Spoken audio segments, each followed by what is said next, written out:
வணக்கம்ங்க. இன்றைக்கி நம்ம சப்பாத்திக்கு பன்னீர் கிரேவி தாங்க செய்ய போகிறோம். ரொம்ப குயிக்காக நல்லா ஒரு டேஸ்ட்டாக டக்குன்னு செய்யலாம். வாங்க. இப்போ தான் நம்ம வீடியோவை ஃபஸ்ட் டைம் பார்க்குறீங்கன்னா மறக்காமல் சப்ஸ்கிரைப் பண்ணிவிட்டு பக்கத்தில் இருக்க பெல் ஐக்கான் ஆன் பண்ணுங்கள். வாங்க நம்ம வீடியோவில் பார்க்கலாம். இன்றைக்கி நான் ஒரு 100 கிராம் பன்னீர் வாங்கியிருக்கேங்க. இதை வச்சு தான் செய்ய போகிறேன். ஃபஸ்ட்டு நம்ம பீஸ் பண்ணி இந்த மாதிரி கட் பண்ணி எடுத்து வச்சிடணும். இப்போ நம்ம கிரேவிக்கு ஒரு பேஸ்ட் ரெடி பண்ணணும். என்னென்ன போடுறதை பார்க்கலாம். ஒரு 8 பல் பூண்டு, கொஞ்சமாக இஞ்சி துண்டு, 2 பச்சை மிளகாய், முந்திரி பருப்பு ஒரு 10, இது கூட 3 தக்காளி. இதெல்லாம் நம்ம நைஸாக பேஸ்ட்டாக அரைச்சி எடுத்துக்கணுங்க. ஃபஸ்ட்டு நம்ம கொஞ்சமாக ஆயில் சூட் பண்ணிக்கலாம் வானலில். அது கூட நம்ம ஒரு டீஸ்பூன் தனி மிளகாய் தூளும் கொஞ்சமாக சால்ட்டு, இது நம்ம ரெண்டையும் மிக்ஸ் பண்ணி நல்லா கலந்து விட்டுருங்க. கருக விட்டுறாதீங்க.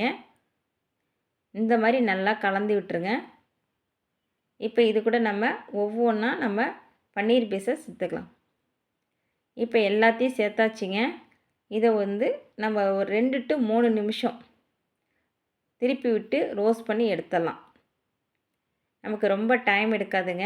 ரொம்ப நேரம் வேக வைக்காதீங்க. ஒரு மாதிரி கல் மாரி ஆகிடும். நமக்கு வெந்துருச்சான்னு பார்க்கும்போதுன்னா கையை வச்சு நீங்கள் அழுத்தி பாருங்கள். பஞ்சு மாதிரி இருக்கணும். அப்போ தான் நமக்கு சாப்பிடும்போது நல்லா ஒரு டேஸ்ட்டாக நல்லாயிருக்கும். இப்போ நம்ம திருப்பி விட்டுட்டோம். இப்போ பாருங்கள், நல்லா மசாலாலாம் வெந்திருக்கு. இப்போ நம்ம வெந்துருச்சு. நம்ம பன்னீரை எல்லாத்தையும் எடுத்துடலாம். அவ்வளோதான். இப்போ நம்ம தக்காளி பேஸ்ட்டு, இது கூட நம்ம ஒரு டீஸ்பூன் தனி மிளகாய் தூள் சேர்த்து நான் பேஸ்ட்டாக அரைச்சி எடுத்துக்கிறேன். இப்போ பாருங்கள், அரைச்சி எடுத்தாச்சு. இப்போ நம்ம கடாயில் ஆயில் சூட் பண்ணிக்கலாம். தாளிப்புக்கு பட்டை, கிராம்பு, ஏலக்காய் எல்லாத்தையும் சேர்த்து தாளிச்சிக்கலாம். இது கூட நான் ஒரு 3 பெரிய வெங்காயம் நைஸாக கட் பண்ணி வச்சுருக்கேன். அதையும் சேர்த்துக்கிறேன். இப்போ நமக்கு வெங்காயம் நல்லா வதங்கி வரணுங்க. நல்லா வெங்காயம் கலர் மாறுற அளவுக்கு நல்லா வதக்கிங்க. இப்போ பாருங்கள், வதங்கிட்டுருக்கு. வெங்காயம் நல்லா வதங்கிடுச்சு பாருங்கள். உங்களுக்கே பார்க்கும்போது தெரியும். இந்த மாதிரி கலர் நல்லா மாறி வரும்போது தான் நம்ம அரைச்சி வச்ச தக்காளி பேஸ்ட்டை சேர்த்துக்கணும். இப்போ நம்ம சேர்த்தாச்சிங்க. இப்போ நம்ம எல்லாத்தையுமே நம்ம பச்சையாக தான் அரைச்சிருக்கோம். அதனால் பச்சை வாசனை போகணும். நல்லா வதக்கி விட்டுருங்க. நல்லா வதங்கி வரணும். நமக்கு ஆயில் பிரிஞ்சு வர அளவுக்கு நல்லா வதக்குங்க தக்காளி பேஸ்ட்டை. இப்போ பாருங்கள், நல்லா வதங்கிட்டுருக்கு. அவ்வளோதாங்க, தக்காளி நமக்கு நல்லா வதங்கிடுச்சு. இப்போ நம்ம கிரேவிக்கு தேவையான அளவு தண்ணி சேர்த்துக்கலாம். தண்ணி சேர்த்தாச்சிங்க. இப்போ நல்லா அதை மிக்ஸ் பண்ணி விட்டுருங்க. நல்லா கலந்து விட்டுட்டு இதை ஒரு 2 to 3 நிமிஷம் நல்லா அப்படியே கொதிக்க விட்டுருங்க. நல்லா கொதித்து வரட்டும், பார்க்கலாம்.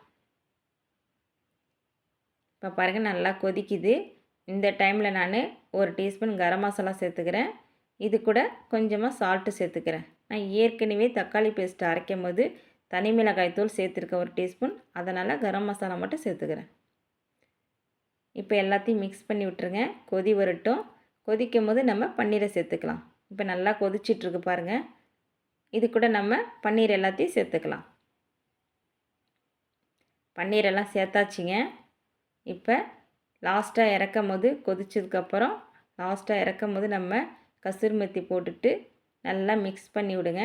ஒரு 2 to 3 நிமிஷம் நல்லா கொதிக்கட்டும். இந்த மாதிரி நல்லா மிக்ஸ் பண்ணி கிண்டி விட்ருங்க. அவ்வளோதாங்க, நமக்கு நல்ல ஒரு பன்னீர் கிரேவி ரெடி ஆயிடுச்சிங்க. சாப்பிடும்போது நல்லா ஒரு டேஸ்ட்டாக இருக்குங்க. இப்போ பாருங்கள், கிரேவி ரெடி ஆயிடுச்சு. பன்னீர் கிரேவி நமக்கு இதை சப்பாத்தி கூட சாப்பிட்லாம், ஜீரா சாதத்தோட சாப்பிட்லாம். ரொம்ப நல்லாயிருக்கும். குழந்தைங்களாம் கண்டிப்பாக பன்னீர் கிரேவி சப்பாத்திக்கு விரும்பி சாப்பிடுவாங்க. வீட்டில் இருக்க எல்லாருமே விரும்பி சாப்பிடுவாங்க. நீங்களும் இதே மாதிரி செஞ்சு கொடுங்க. அவ்வளோதான், சூப்பரான ஒரு பன்னீர் கிரேவி ரெடி ஆயிடுச்சு. இந்த வீடியோ பிடிச்சிருக்குன்னா மறக்காமல் லைக் பண்ணுங்கள், சப்ஸ்கிரைப் பண்ணுங்கள், கமெண்ட் பண்ணுங்கள். அடுத்த வீடியோவில் பார்க்கலாம். பாய்.